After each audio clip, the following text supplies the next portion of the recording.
first African-American military aviators in the U.S. Armed Forces. They fought in World War II, and one of them lives right here in Lompoc. Our very own Scott Hennessee got the chance to speak with Arthur Hicks. Scott is live in Lompoc with more. And Scott, we both got to meet him at the Veterans Barbecue in Santa Maria. A wonderful man. Indeed, Melissa, Arthur Hicks served his country admirably, and he has had a huge impact in a positive way on this community. He was honored as Lompoc's Man of the Decade in the 90s. We begin his story nearly 90 years ago.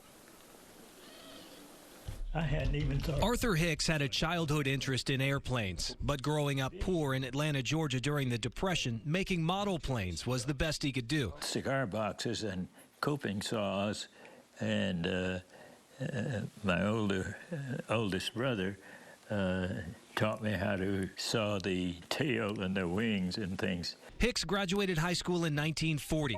A recruitment ad on a post office wall changed his life. The War Department needed mechanic trainees. And I said, got nothing else to lose, do it. And I applied and got it. He had just enough money to get to Tennessee for flight school. When he got there on his last nickel, he was shocked to learn the school did not accept blacks. He took a job as a busboy until he made enough money to get to Tuskegee, Alabama, where African-American flying units were being trained. There could not be a better entry into a skilled career than I had, along with some other young men who were in the same type of predicament. That predicament was segregation and discrimination. Hicks grew up facing not only a lack of opportunity, but also the threat of violence because of the color of his skin. He recalls watching in terror as a neighborhood friend was shot and killed. Seeing this young man, hole in his head, where they had walked up on the schoolyard and shot him. And it grabs me now, even today. Even for pilots in training, acceptance did not come easily for the Tuskegee Airmen. On April 19th, 1941, they were given a big boost by the First Lady of the United States. Hicks recalls the historic moment that helped change prejudiced public sentiment. Eleanor Roosevelt was insistent on taking a ride because people had said that blacks can't fly airplanes, they're too dumb. And so she rode with our Chief Anderson in a little yellow Piper Cub. When she got back, she said, he flew all right as far as I'm concerned.